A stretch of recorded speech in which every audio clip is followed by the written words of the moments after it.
जैसा कि सभी लोग जानते हैं कि यहाँ पर मैं और आप टीजीटी मैथ की तैयारी के लिए आपस में जुड़े हुए हैं और हम लोगों ने ऑलरेडी क्वाड्रेटिक इक्वेशन चैप्टर यानी द्विघात समीकरण जो है चैप्टर को पढ़ना शुरू कर दिया है और इसके हम लोग 3 लेक्चर और 2 प्रैक्टिस सेट कंप्लीट कर चुके हैं। अगर आपने नहीं देखा है तो चैनल पर जाके देख सकते हैं। आज जो है वो हमारा L4 है, लेक्चर 4 है, जैसा कि आप लिखा हुआ देख रहे हैं। तो अब L4 में हमें क्या पढ़ना है और वो कुछ क्वेश्चन भी आपको बोर्ड के सामने दिख ही रहे होंगे। अब जैसे मान लीजिए क्वेश्चन है आपके सामने कि यदि px² + qx + r = 0, ये आपकी क्वाड्रेटिक इक्वेशन आपको दी गई है और कह रहे हैं इसका एक मूल दूसरे का 3 गुना हो। एक मूल यानी क्या, रूट है ना। आप जैसा कि जानते हैं कि कोई भी क्वाड्रेटिक इक्वेशन होती है उसके 2 मूल होते हैं। जनरली पहले को अल्फा और दूसरे को बीटा कह देते हैं। मूल क्या होते हैं, किसी भी समीकरण को हल करने पर जो 2 मान मिलते हैं वही मूल होते हैं। अब यहाँ पर उन्होंने कह दिया कि भैया जो एक मूल है वो दूसरे का 3 गुना है। तो अब आप इस क्वेश्चन को कैसे सॉल्व कर सकते हो। अब इस क्वेश्चन को सॉल्व करने का तरीका ये है कि हम पहला मूल अल्फा माने, दूसरा 3 अल्फा माने। ठीक है, चलिए कर सकते हैं, इस तरीके से कर सकते हैं। पिछले लेक्चर में मैंने आपको बताया भी ये कैसे कर सकते हैं, पर यहाँ मेरा इस क्वेश्चन को देने का अभिप्राय दूसरा है। क्या है, क्योंकि मैं यहाँ पर इसको इस तरीके के क्वेश्चन को कैसे हल करना है उसका आपको एक ट्रिक बताना चाहता हूँ। ट्रिक क्या है, एक जैसे मान लीजिए हम लोग क्या करते हैं, समझा दे रहे हैं कि कैसे है। जैसे मान लीजिए हमारा है ax² + bx + c = 0। मान लीजिए ये एक क्वाड्रेटिक इक्वेशन है और किसी ने कह दिया इसका एक मूल दूसरे का n गुना है। n क्यों लिया, जैसे यहाँ पर कह रहे हैं 3 गुना, यहाँ पर कह रहे हैं 4 गुना, कहीं कह देंगे 5 गुना, कहीं कह देंगे 10 गुना। तो हम लोग एक जनरलाइज्ड फार्मूला निकालने की कोशिश करते हैं। n गुना क्या होगा, जैसे मान लीजिए पहला मूल अल्फा हो गया तो दूसरा क्या हो जाएगा भाई, n अल्फा हो जाएगा। ठीक बात। अब अगर हम मूलों का योगफल निकालें तो अल्फा + n अल्फा, मूलों का योगफल फार्मूला होता है -x का गुणांक क्या है, b/x² का गुणांक कितना है, a। यहाँ से अगर आप अल्फा कॉमन लेंगे तो बचेगा 1 + n = -b/a। और यहाँ से अगर आप अल्फा की वैल्यू निकालेंगे तो हो जाएगा -b/a और ब्रैकेट में 1 + n, ये हो जाएगी अल्फा की वैल्यू। अब यहाँ पर तो आपने निकाला था मूलों का योगफल, भाई पहला मूल अल्फा दूसरा n अल्फा, तो योगफल। अब आप एक बार निकालिए जरा मूलों का गुणनफल, तो अल्फा × n अल्फा = क्या हो जाएगा, c/a। मूलों का गुणनफल फार्मूला होता है। तो ये आपका स्क्वायर अभी नहीं होगा, अल्फा × n अल्फा दोनों मूल थे, तो ये आपका हो जाएगा n अल्फा² = c/a। अब अगर आप यहाँ से देखें तो अल्फा² हो जाएगा c/a × n हो जाएगा, अल्फा² और अल्फा की वैल्यू आप ऑलरेडी निकाल चुके हैं। क्या निकाली थी आपने निकाली थी -b/a और ब्रैकेट में 1 + n, यही तो निकाली थी। इसका स्क्वायर आप कर देंगे और इधर क्या रहेगा, c/a और n। देखिए जरा, माइनस का स्क्वायर तो क्या हो जाएगा, ये हो जाएगा प्लस, यानी b² अपॉन ये क्या हो जाएगा a² और ये क्या हो जाएगा 1 + n², यही तो हो जाएगा। और इधर क्या है भाई, देखिए c/a × n, यही है। a² से a कैंसिल हो जाएगा तो यहाँ से पावर इसकी हट जाएगी। ये बात आप समझ चुके हैं, ठीक है। अब हम क्या करें, हम लोग कुछ ऐसा करते हैं, abc को एक तरफ और n को एक तरफ ले जाते हैं। तो अब abc को जब एक तरफ ले जाएंगे तो देखिए क्या होने वाला है, ये हो जाएगा b² अपॉन c, इधर आ जाएगा तो ac, और इधर n तो अपॉन में ही है और ये 1 + n² इधर चला जाएगा। ये आपको जनरलाइज्ड फार्मूला मिल गया। अब आपको कोई भी क्वेश्चन किसी भी तरीके का दे दे इस तरीके का मतलब, तो आप आसानी से कर सकते हैं। कैसे करेंगे, फिर से देखिए, कह रहे थे एक मूल अल्फा है दूसरा n अल्फा है, यानी एक मूल यानी एक रूट दूसरे का n गुना है। तो जब n गुना होता था तो आप क्या करते थे, 1 + n² n करते थे। अगर मान लो 2 गुना होता तो आप क्या करते, सॉरी 1 + n² नहीं होगा, एक कुछ मिस्टेक हुई मुझसे, 1 + n था और ऊपर स्क्वायर लगा था तो 1 + n का होल स्क्वायर होगा। इट मीन्स यहाँ पर 1 + n का होल स्क्वायर होगा। ठीक है, तो अब हमें ये फार्मूला मिल चुका है और इस फार्मूले में अगर आप देखिए जब n गुना था तो n है। अब सपोज मान लीजिए ये क्वेश्चन है, यहाँ पर क्या कह रहे हैं 3 गुना होगा, तो n की जगह आप क्या रख दोगे, 3 रख दोगे। इस क्वेश्चन में क्या कह रहे हैं 4 गुना होगा, तो n की जगह आप क्या रख दोगे, 4 रख दोगे, है ना। तो 10 गुना होगा तो n की जगह क्या रख दोगे, 10 रख दोगे। अब चलते हैं हम लोग क्वेश्चन की तरफ। क्वेश्चन आपसे कह रहा है कि px² + qx + r = 0 का एक मूल दूसरे का 3 गुना हो, तो भैया इसमें कौन सी कंडीशन सेटिस्फाई होगी। अब हम लोग क्वेश्चन पर हैं, तो अब आप देखिए आपको फार्मूला क्या मिला, b² अपॉन ac b क्या होता है x का गुणांक, a क्या होता है x स्क्वायर का गुणांक और c क्या होता है अचर पद। ये तो आपको अभी पता ही चल चुका होगा, 3-4 लेक्चर से लगातार हम लोग यही बात कर रहे हैं।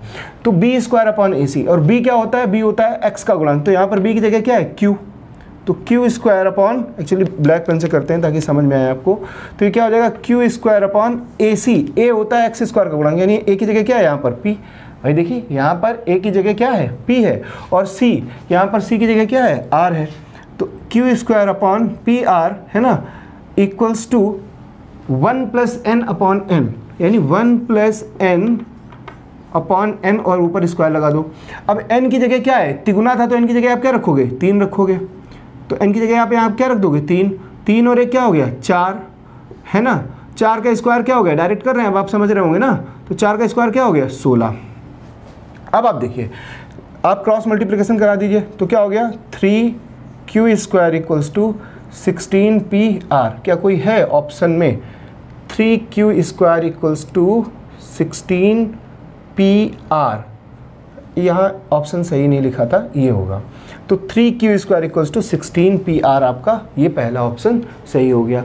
अब जैसे ही आप ये क्वेश्चन देख रहे हैं, कह रहे हैं इसका एक मूल दूसरे का 4 गुना हो, तो यानी n बराबर क्या हो जाएगा यहाँ पर 4 हो जाएगा। आप कह रहे हैं एक मूल दूसरे का 4 गुना हो, यहाँ इक्वेशन वही है ax square plus bx plus c बराबर 0। तो अब देखिए फार्मूला क्या होता है b स्क्वायर अपॉन ac, तो b होता है x का गुणांक और x का गुणांक क्या है b, और ac तो ac इक्वल्स टू फार्मूला है 1 प्लस n और n की जगह क्या है 4 का होल स्क्वायर, देखिए फार्मूला, और अपॉन n की जगह क्या है 4।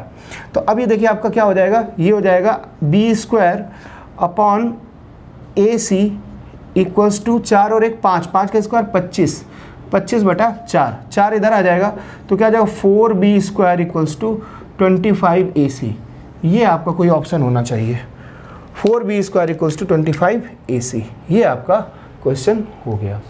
तो इस तरीके से अभी आपको क्वेश्चन मिलते हैं, तो आपको क्या करना है, आपको सिर्फ ये याद रखना है b square upon ac equals to 1 plus n का होल स्क्वायर अपॉन n, ये फार्मूला है आपका, और ये आपको याद रखना है। मान लीजिए आप भूल जाते हैं, सपोज मान लीजिए आपको जो है याद नहीं रह पाता है कि फार्मूला क्या है, ठीक है, तो अब आप क्या कर लीजिए देखिए ध्यान से, यहाँ पर इसको मिटा देते हैं, ये फार्मूला आपको नोट कर लेना चाहिए। फार्मूला भी मैं ऊपर लिख देता हूँ।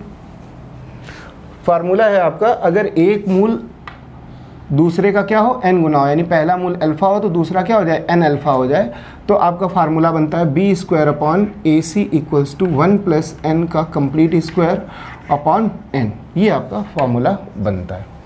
इसके पहले जरा एक क्वेश्चन और कर लेते हैं, फिर दूसरी बात पे चलते हैं। मान लीजिए कह रहे हैं आपसे उन्होंने कहा कि भैया lx square plus mx plus n बराबर 0, कह रहे हैं ये कोई द्विघात समीकरण है, और कह रहे हैं इसका एक मूल अल्फ़ा है और दूसरा मूल 2 अल्फ़ा है, ठीक है। इन्होंने आपसे ऐसे नहीं कहा कि एक मूल दूसरे का 2 गुना है, इन्होंने डायरेक्ट बता दिया एक मूल अल्फ़ा है दूसरा 2 अल्फ़ा है। तो अब कह रहे हैं क्या रिलेशन बनेगा, मान लीजिए 4 कोई ऑप्शन दे देंगे आपको, ठीक है, हम लोग सॉल्व कर लेते हैं, जो आएगा वो आ जाएगा। तो क्या रिलेशन बनेगा, तो आपको सिंपल फार्मूला पता है कि यहाँ पर डायरेक्ट ना कह के वो कह रहे हैं एक मूल अल्फ़ा है दूसरा 2 अल्फ़ा है, यानी एक मूल दूसरे का क्या है 2 गुना है, ठीक है। तो अब यहाँ पर n की वैल्यू क्या हो जाएगी 2 हो जाएगी, क्यों 2 हो जाएगी, क्योंकि यहाँ पर एक मूल दूसरे का 2 गुना है। तो इधर तो फार्मूला होने वाला है 1 प्लस n अपॉन n और इसका स्क्वायर लगने वाला है। इधर क्या होगा b स्क्वायर अपॉन ac, और b क्या होता है x का गुणांक, तो x की जगह क्या लिखा है, x का गुणांक क्या है m का स्क्वायर अपॉन a होता है x स्क्वायर का गुणांक और c होता है अचर पद, ये तो हो जाएगा ना। अब देखिए यहाँ पर n की जगह आप क्या रखने वाले हो 2 रखने वाले हो, क्यों, क्योंकि 2 गुना है, 2 और 1 3 का स्क्वायर क्या हो जाएगा 9 बटे 2, और इधर हो जाएगा आपका m स्क्वायर अपॉन ln। तो अब आपका हो जाएगा 2m square equals to 9ln, कहीं ये ऑप्शन होगा आप टिक कर दोगे। कभी कभी क्या होगा, हो सकता है ऐसे लिख दें 2m square minus 9ln equals to 0, है ना। तो वो डिपेंड करता है कि आपको ऑप्शन किस तरीके से दिए गए हैं। तो उम्मीद करता हूँ आप ये जो प्रॉपर्टी थी एक तरीके की, एक फार्मूला था, ये आप समझे होंगे। फिर से समझिए क्या फार्मूला है, अगर कोई क्वाड्रेटिक इक्वेशन आपको दे दी गई है और उसमें आपको ये शर्त दी गई है कि एक मूल दूसरे का कुछ गुना है, 3 गुना 4 गुना 10 गुना 20 गुना जो भी है, ठीक है। तो फिर आपसे कोई प्रतिबंध पूछेंगे, कोई कंडीशन 4 दे देंगे ऑप्शन में और कहेंगे कौन सी सही है। तो आपको क्या करना है, simple b² equals to n+1 का होल स्क्वायर अपॉन n, ये जो फार्मूला है ये लगा देना। और जहाँ n क्या होगा, अगर 3 गुना का है तो n का मान 3 रखिए, 4 गुना का है तो 4 रखिए, 20 गुना का है तो 20 रखिए, जितने गुना का है n का मान उतना रख के और आप सॉल्व कर दीजिए, आपको कोई ना कोई ऑप्शन करेक्ट मिल जाएगा। तो ये इस तरीके का आपको क्वेश्चन कई बार मिल जाता है पेपर में। तो ये रहा। अब हम लोग चलते हैं कुछ दूसरे टाइप को देखते हैं, जैसे कहते हैं कभी कभी अनुपात। तो ये टाइप सेकंड है, आप बोर्ड में देख रहे हैं। जैसे आप देख रहे हैं कि ax² + bx + c = 0 एक क्वाड्रेटिक इक्वेशन है और कह रहे हैं इसके जो रूट हैं वो m/n में हैं, m/n में हैं, ठीक है। तो अब क्या फार्मूला हमारा बनेगा, तो देखिए वहाँ पर क्या था, वहाँ पर अगर हमको याद है होता था b² = ac = n+1 का स्क्वायर अपॉन n, ये फार्मूला आपका बनता था। यहाँ पर भी देखिए b² ac रहेगा ही रहेगा, यानी आपको b² ac याद रखना है। इधर क्या हो जाएगा, m और n हो गए हैं तो m+n कर दो खाली होल स्क्वायर, और यहाँ पर क्या कर दो, m × n कर दो। ये सिर्फ आपका फार्मूला हो गया। अब इस फार्मूले के आधार पे आप आसानी से कंडीशन बता सकते हो, कभी भी आपको कोई क्वेश्चन दे दिया जाए। जैसे कह रहे हैं कि x² - mx + n और बराबर 0 होगा तभी ये द्विघात समीकरण बनेगा, है ना। बराबर 0 के जो रूट हैं वो कैसे हैं, a/b के अनुपात में है। तो भाई कह रहे हैं इसमें से कौन सी कंडीशन सही हो सकती है। सबसे पहले तो आपको पता है अनुपात क्या दे दिए गए, a/b, यानी m और n की जगह क्या है, a और b। तो m और n की जगह हम क्या रख देंगे, a और b। तो फिलहाल ये हो जाएगा a + b का स्क्वायर अपॉन a × b। भाई जहाँ m है वहाँ a रख दिया, जहाँ n है वहाँ b रख दिया। अब इधर तो होता है b² ac और b क्या होता है, b होता है x का गुणांक, यानी x का गुणांक क्या है, -m है, -m का स्क्वायर अपॉन a होता है x² का गुणांक, और x² का गुणांक क्या है, कुछ नहीं तो 1, और c क्या है, c होता है अचर पद 1 × n। तो अब आप देखिए माइनस के square plus m² upon n equals to a + b का होल स्क्वायर अपॉन ab हो जाएगा। तो अब आप देखिए ये ab इधर आ जाएगा तो क्या हो जाएगा, m² × ab equals to n और a + b का होल स्क्वायर। कोई आपको ऑप्शन मिल रहा होगा, देखिए 4 में से आपको कोई तो मिल रहा होगा और ऑप्शन सी सही है। कहने का मतलब ये है कि अगर हम ये चीज़ नहीं जानते हों जो अभी आपको बताया है तो भी ये क्वेश्चन हो सकते हैं, जैसे कि हाई स्कूल में बच्चे करते हैं, 11th में बच्चे करते हैं, लेकिन हम लोगों के पास 1 मिनट से भी कम समय होता है एक क्वेश्चन करने के लिए। जितना संभव हो सके हम लोग क्वेश्चन की टाइमिंग को रिड्यूस कर पाएँ, ठीक है। तो ये हमारा जो है एक सिंपल सा तरीका था। ये फार्मूला हमको याद रखना है, दोनों ही कंडीशन में b² ac तो होगा ही होगा, ठीक है। अगर m/n दिया है तो m+n/mn हो जाएगा, और स्क्वायर तो ऊपर लगना ही है, चाहे वहाँ हो चाहे यहाँ हो। और अगर केवल n गुना दिया है, 3 गुना, 4 गुना, 10 गुना, 20 गुना, तो आप फार्मूला ये वाला अप्लाई कर दोगे, ठीक है। तो अब सपोज मान लीजिए कोई क्वेश्चन है, सपोज मान लीजिए आपको क्वेश्चन एक और दे दिया गया, कह रहे हैं कि कोई इक्वेशन है lx² है ना प्लस mx + n = 0 के मूल जो हैं कह रहे हैं 3:2 में, के मूल कैसे हैं, 3:2 के अनुपात में। तो अब ये देखिए ये m हो गया और ये n हो गया। तो अब क्या कंडीशन बन सकती है, क्या कंडीशन बनेगी भाई, 4 ऑप्शन आपको देंगे, वो क्या होगा, तो चलिए हम लोग निकाल ही लेते हैं। तो फिलहाल इधर तो क्या होता है m + n/mn और स्क्वायर ऊपर लग जाता है। तो m की जगह आप क्या रख दोगे, m की जगह रखोगे 3 और n की जगह क्या रखोगे 2, और यहाँ क्या हो जाएगा 3 × 2, समझ रहे हो ना बात को, 3 × 2। इधर होता है b² ac और b क्या है, b है m जो x का कोफिशिएंट होता है, जो x का गुणांक होता है, और a है जो x² का गुणांक होता है, और c है यानी अचर पद। तो अब आप देखिए ये हो गया m² ln है ना इक्वल्स टू 3 2 5 यानी 25/6।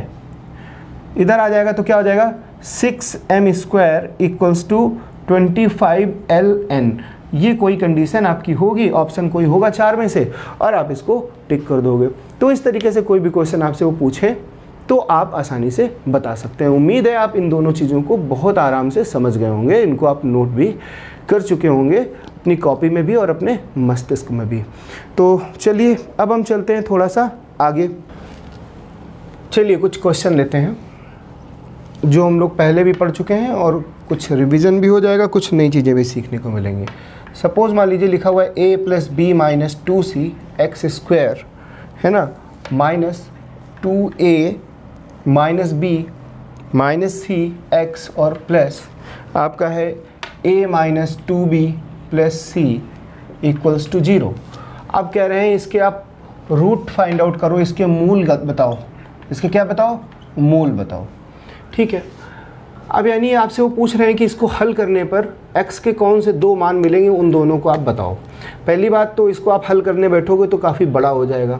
इसका मतलब आपको साफ साफ समझ में आ रहा है कि इसमें कुछ ना कुछ तो ट्रिक लगने वाली है ताकि हम आसानी से उसको सॉल्व कर सकें। तो ज़रा देखिए, हम लोगों ने एक ट्रिक पढ़ रखी थी कि अगर कोई ax² + bx + c = 0 इक्वेशन है ना, और कहीं से भी a + b + c = 0 हो जाए तो दो मूल जो मिलते हैं अल्फ़ा और बीटा, तो एक मूल हो जाता है 1 और दूसरा हो जाता है c/a, ये हो जाता है। ये आपने पढ़ रखा था। चलिए, जब आपने ये पढ़ रखा था तो फिर कैसे सॉल्व होगा। यहाँ पे जब आप देख रहे हो ये प्लस ये और प्लस ये करने पर क्या हो रहा है, 0 नहीं हो रहा है, लेकिन एक ट्रिक छुपी हुई है। आप क्या करो, अगर यहाँ से माइनस कॉमन ले लो, ध्यान से देखिएगा, तो ये बनेगा a + b - 2c x², minus इतने से कॉमन लोग तो प्लस हो जाएगा, और ये क्या हो जाएगा b + c - 2a हो जाएगा x, और प्लस a - 2b + c = 0। अब आप देखिए इन सबको जब जोड़ेंगे, ये चीज़ प्लस ये चीज़ प्लस ये चीज़, तो अब आप देखिए 0 होने वाला है ना। चाहिए तो जोड़ लीजिए a + b - 2c + b + c - 2a + a - 2b + c। अब आप देखिए प्लस c और plus c, 2c - 2c cancel out हो गया, प्लस b और प्लस b 2b हो गए, -2b कैंसिल आउट हो गया, और प्लस a और प्लस a 2a और -2a सब कैंसिल आउट हो गया, क्या हो गया 0। इसका मतलब जब x² का कोफिशिएंट प्लस x का कोफिशिएंट और अचर पद का योग 0 हो जाए तो आप मान लीजिए कि उसके जो दो मूल होंगे, तो पहला मूल क्या हो जाएगा 1 और दूसरा मूल क्या हो जाएगा c/a, और c की जगह देखिए क्या है, c की जगह a - 2b + c अपॉन ये क्या है b + c - 2a। ये आपका दूसरा मूल हो गया और ये आपका पहला मूल हो गया।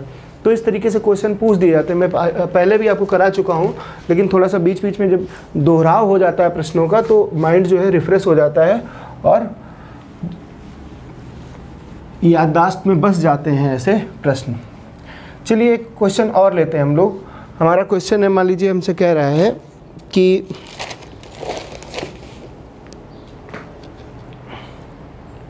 कह रहे हैं m - n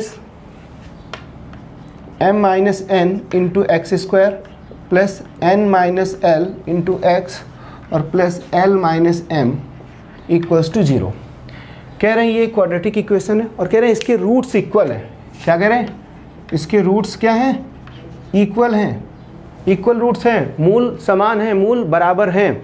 तो अब 4 ऑप्शन उन्होंने दे दिए। कह रहे हैं इन चारों ऑप्शनों में कौन सा सही हो सकता है। 4 ऑप्शन है आपके, 2l = m + n, option B है आपका 2m = n + l, option C है आपका m = n + l, option D है आपका l = m + n। ठीक है, क्वेश्चन फिर से सुनिए। ये एक क्वाड्रेटिक इक्वेशन है और कह रहे हैं इसके रूट्स इक्वल हैं। रूट्स इक्वल कब होते हैं, जब d = 0 होता है।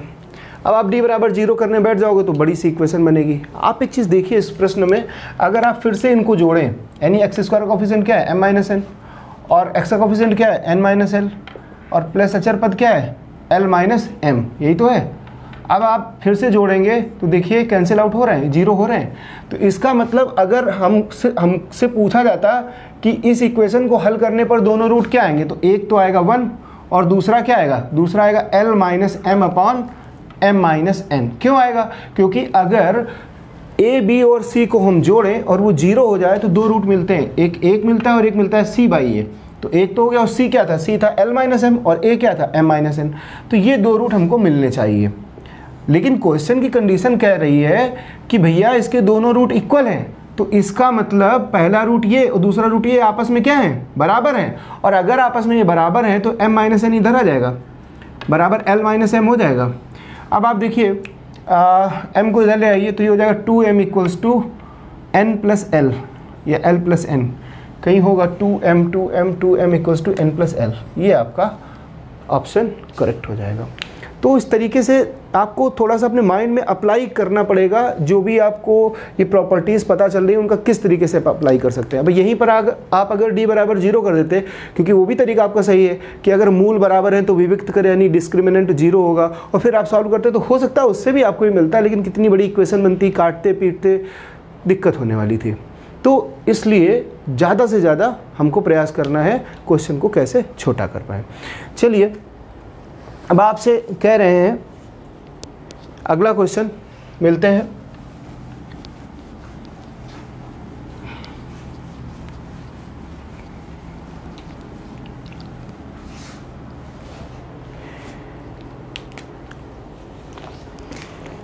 कह रहे हैं एक्स स्क्वायर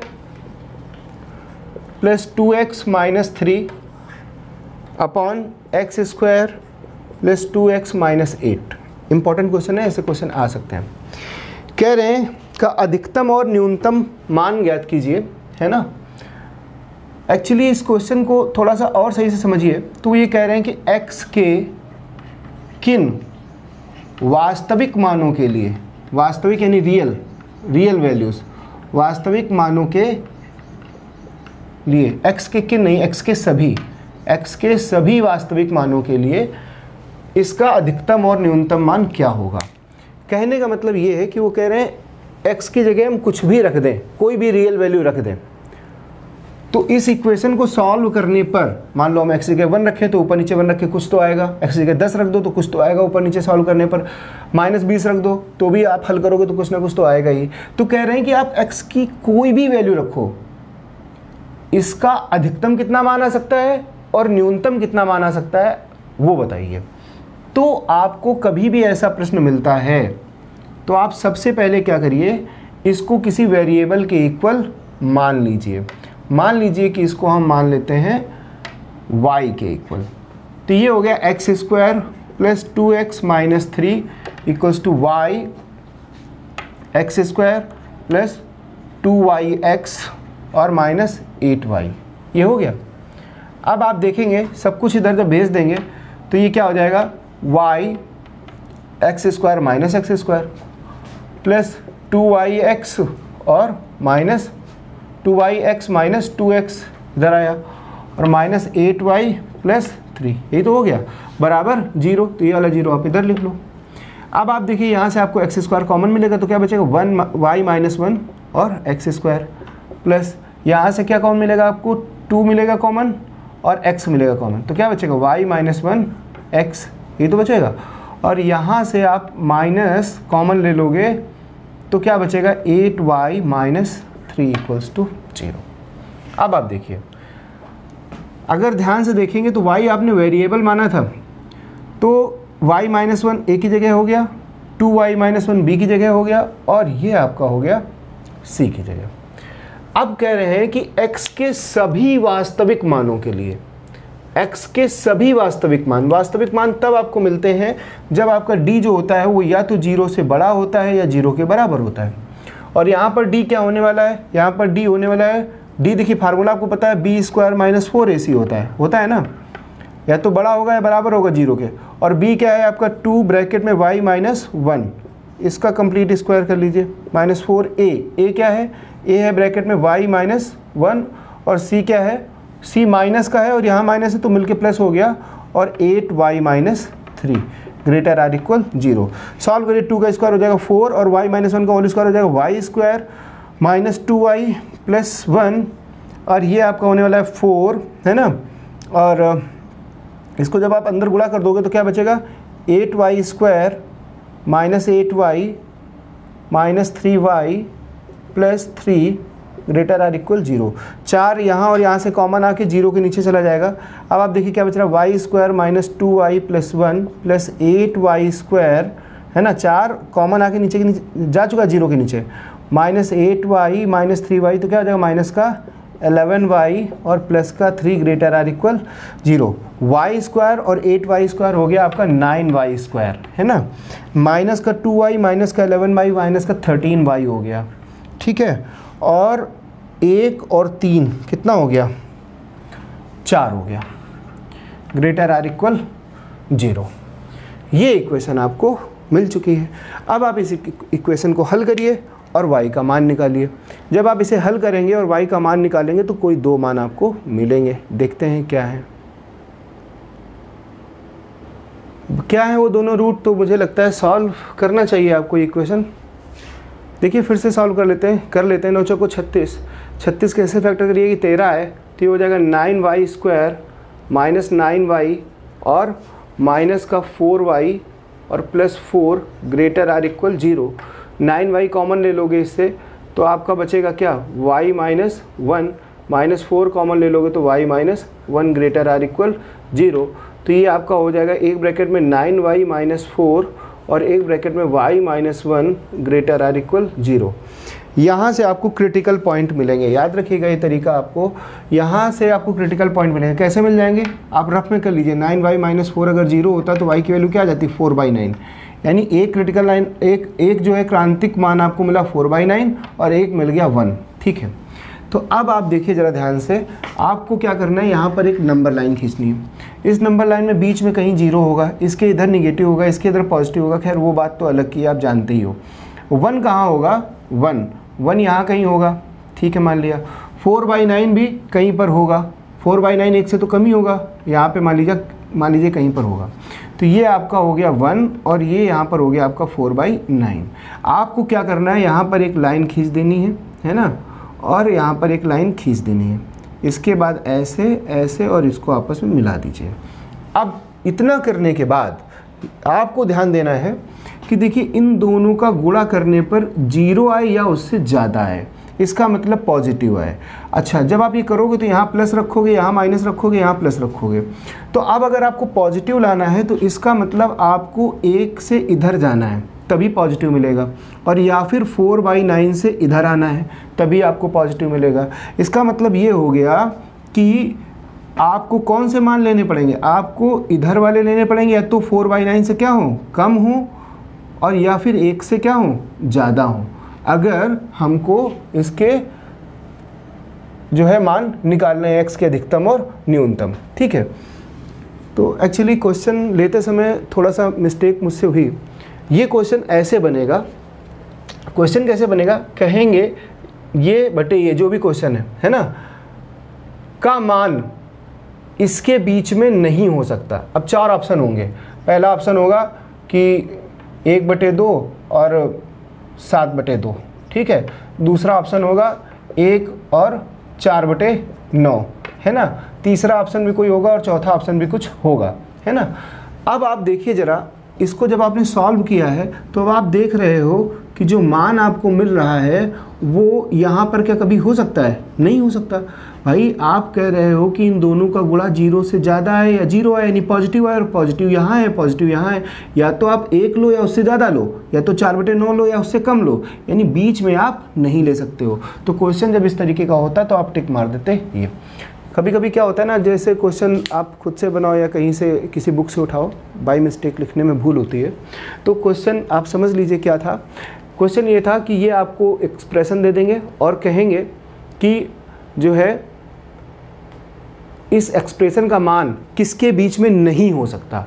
तो आपको 3-4 ऑप्शन दे देंगे, तो आपको 1 और 4/9 पे टिक मार देना था। क्यों मार देना था? क्योंकि आप साफ साफ देख रहे हो कि यहाँ बीच में नहीं हो सकता। क्यों नहीं हो सकता? क्योंकि हमको वैल्यू चाहिए पॉजिटिव, क्योंकि 0 से बड़ी या 0 चाहिए, और पॉजिटिव या तो यहाँ पर मिलेगा या तो यहाँ पर मिलेगा, यहाँ पर नहीं मिलेगा, यानी 1 और 4/9 के बीच में नहीं मिलेगा। ठीक है, एक क्वेश्चन हम लोग और कर लेते हैं इसी तरीके का, क्योंकि इस तरीके के क्वेश्चन हम लोगों ने अभी तक किए नहीं हैं, और इस तरीके के अगर क्वेश्चन आ गए तो फिर आप कंफ्यूज हो सकते हैं।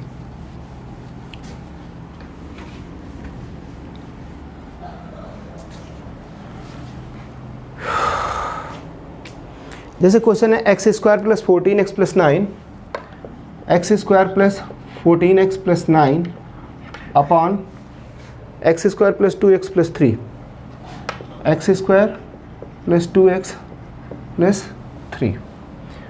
अब यहाँ पर दो तरीके से क्वेश्चन पूछ सकते हैं, डिपेंड करता है आंसर कैसे आने वाला है, क्योंकि पहले से तो पता नहीं है क्वेश्चन है। तो ये पूछ सकते हैं कि भैया इसका मान किसके बीच में नहीं हो सकता, या फिर ये पूछेंगे कि x के वास्तविक मानों के लिए, x के वास्तविक मान तो होगा ही होगा, इसका अधिकतम और न्यूनतम मान आप बताइए, इसका अधिकतम और न्यूनतम मान आप बताइए। दो चीज़ें हो सकती हैं, वो डिपेंड करेगा कि अभी हमारा आंसर क्या आने वाला है, उसके हिसाब से हम लोग क्वेश्चन सेट कर लेंगे। हमारा मेन गोल क्या है कि क्वेश्चन का तरीका आपको समझाएं।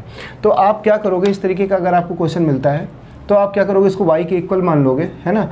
जब y के इक्वल आप मान लोगे, इधर रख लो, तो ये हो जाएगा कितना, देखिए yx square plus 2yx plus 3y, और ये जब इधर लाओगे तो minus x square minus 14x और माइनस 9 बराबर 0। यहाँ से एक्स स्क्वायर कॉमन, तो y माइनस 1 बचा, एक्स स्क्वायर हो गया। यहाँ से और यहाँ से क्या कॉमन आपको मिलेगा, 2 और x कॉमन मिलेगा, तो 2 कॉमन लिया और x कॉमन लिया, तो क्या बचेगा y माइनस 7, y माइनस 7 बचेगा ना 2 और x कॉमन लेने पर, और ये आपका बचा 3y माइनस 9।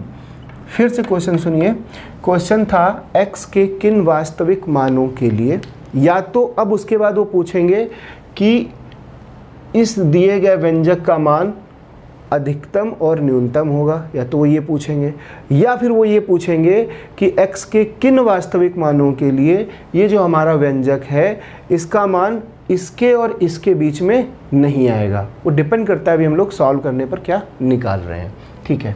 क्वेश्चन रैंडमली ले लिया है अपने मन से, इस वजह से अभी हम पहले से नहीं बता सकते कि इसका ऑप्शन क्या आने वाला है। तो अब आप देखिए वास्तविक लेना है तो आपका d क्या होगा, 0 से बड़ा होगा, 0 के बराबर होगा। d होता है b स्क्वायर माइनस 4ac, आपको पता है 0 से बड़ा है, 0 के बराबर होगा। b होता है x का गुणांक, तो क्या होगा 2 और y माइनस 7 का होल स्क्वायर, माइनस 4a है y माइनस 1 और c है 3y माइनस 9, है ना, ग्रेटर आर इक्वल 0। 2 का स्क्वायर 4, y माइनस 7 का स्क्वायर खोलोगे तो y स्क्वायर प्लस 49, है ना, और माइनस का 7 दूनी 14y, ये तो हो जाएगा। और आपका माइनस 4 तो था ही, और गुणा करा लो तो क्या हो जाएगा 3y स्क्वायर और माइनस का 3y और प्लस का माइनस का 9 और प्लस का, जब 9 का y से कराओगे तो माइनस का 9y हो जाएगा और प्लस का 9, है ना, ग्रेटर आर इक्वल 0। 4 यहाँ से कॉमन आएगा, 0 के नीचे चला जाएगा, तो बचेगा क्या y square minus 14y plus 49 plus 3y square, 9 3 12 minus का 12y plus 9 greater or equal 0। एक चीज़ और ध्यान दीजिएगा, ये जो माइनस लगा था, जब माइनस ये अंदर जाएगा तो इसको क्या कर देगा, माइनस कर देगा, इसको प्लस कर देगा और इसको माइनस कर देगा। बात समझ गए ना, ठीक है। अब देखिए y स्क्वायर और माइनस 3y स्क्वायर क्या हो गया, माइनस का 2y स्क्वायर, ठीक है, माइनस 14y प्लस का 12y माइनस का 2y, यही तो हो गया। और 49 प्लस का और माइनस का 9, तो प्लस का क्या हो गया 40 ग्रेटर आर इक्वल 0। यहाँ से अब आप क्या करिए, माइनस का गुणा कर दीजिए, तो क्या हो जाएगा आपका, हो जाएगा 2y square plus 2y minus 40 less or equal 0। याद रखिएगा ये क्यों हमने ऐसा किया, जब भी हम दोनों ओर माइनस का गुणा करेंगे तो ये साइन चेंज हो जाएगा। आपको कल के लेक्चर में बताया था, 2 कॉमन लेके 0 के नीचे भेज दीजिए, तो y स्क्वायर प्लस y और आपका हो जाएगा माइनस 20 लेस आर इक्वल 0। अब इसके फैक्टर हो जाएंगे y square plus 5y minus 4y minus 20 less or equal 0, y common y plus 5 और माइनस 4 कॉमन, तो y plus 5 less or equal 0। एक ब्रैकेट में y माइनस 4 हो जाएगा और एक ब्रैकेट में y प्लस 5 हो जाएगा लेस आर इक्वल 0। यहाँ से क्रिटिकल पॉइंट क्या मिलेंगे, एक तो 4 मिल जाएगा और दूसरा क्या मिल जाएगा माइनस 5 मिल जाएगा। इन दोनों को 0 के बराबर कर लिया करिए, ठीक है। अब देखिए आप नंबर लाइन बना लीजिए, तो 4 यहाँ पे कहीं हो जाएगा और माइनस 5 मान लीजिए यहाँ पे कहीं हो जाएगा। आप क्या करिए, जहाँ पर आपने लिए वहाँ पर दोनों लाइनें इसे खींच दीजिए इस तरीके से। ये करने के बाद आपको क्या करना है, यहाँ प्लस रखना है, यहाँ माइनस रखना है, यहाँ प्लस रखना है। अब आप देखिए इक्वेशन को आपको लाना है 0 से छोटा या 0 लाना है, 0 से छोटा या 0 लाना है, इसका मतलब निगेटिव लाना है आपको, है ना। अब निगेटिव आपको कहाँ मिलेगा, यहाँ पर ही मिलेगा, यहाँ पर ही तो मिलेगा। और जब यहाँ पर आपको मिलेगा तो अब आप देखिए, इसके इधर तो पॉजिटिव हो जाएगा, इसके इधर पॉजिटिव हो जाएगा। इसका मतलब या तो आप 4 ले सकते हो या उससे कम ले सकते हो, और कहाँ तक ले सकते हो, -5 तक। उसके इधर अगर आप चले जाओगे तो पॉजिटिव हो जाएगा। तो अब यहाँ पर न्यूनतम और अधिकतम वाला कॉन्सेप्ट बन जाएगा, क्योंकि आपको ये पता चल गया कि 4 से ज़्यादा बड़ी वैल्यू आप ले ही नहीं सकते। ठीक है, 4 से ज़्यादा बड़ी वैल्यू नहीं ले सकते, तो अधिकतम मान क्या हो जाएगा, 4। और यहाँ पर आपको पता चल गया कि -5 से छोटी वैल्यू आप नहीं ले सकते, तो न्यूनतम मान आपका क्या हो गया, -5। तो इस तरीके से अब ये क्वेश्चन अगर आपसे पूछते तो सुन लीजिए, कह देते x के वास्तविक मानों के लिए दिए गए व्यंजक का जो है, दिए गए व्यंजक का जो है अधिकतम और न्यूनतम मान क्या होगा। तो आप क्या कर लीजिए, x का कोई भी मान रख दीजिए इस व्यंजक में, 4 से ज़्यादा नहीं आएगा, और कोई भी मान रख लीजिए -5 से कम नहीं आएगा। ये क्वेश्चन था। सपोज मान लीजिए अगर हमारी कंडीशन यहाँ पर सही हो जाती, अभी तो हम लोग ये वाली लिए ना, अगर मान लीजिए ये वाली गलत हो जाती तो फिर हमको क्या लेना पड़ता, ये और ये लेना पड़ता। तो फिर हम अधिकतम ना बता पाते, क्योंकि आगे कहीं तक चले जाओ और यहाँ पीछे कहीं तक चले जाओ, न्यूनतम भी ना बता पाते। लेकिन तब क्वेश्चन क्या होता कि किसके बीच में नहीं होगा, क्योंकि जब यहाँ नहीं होता तो यानी 4 और -5 के बीच में ना होता। तब ना होता जब हमारी ये कंडीशन जो है ये गलत हो जाती, ये वाली सही हो जाती। और ये कब ऐसा होता, जब ग्रेटर आर इक्वल 0 होता। लेकिन ऐसा है नहीं, है क्या कि हमारी सही ये वाली हुई है। ठीक है, और इसके हिसाब से अधिकतम मान आपको 4 मिल चुका है, न्यूनतम -5 मिल चुका है। तो ठीक है, मिलते हैं हम लोग नेक्स्ट लेक्चर में। हो सकता है इसमें कुछ चीज़ें आपको बीच में कन्फ्यूजिंग लग गई हों, तो बताइए, आप कमेंट करके बताइए। और अगर आपको अच्छा लगता है तो अपने दोस्तों तक पहुँचाइए, इससे मुझे भी मोटिवेशन मिलता है और आपके लिए काम करने की एक नई ऊर्जा हमको मिलती है। धन्यवाद, मिलते हैं।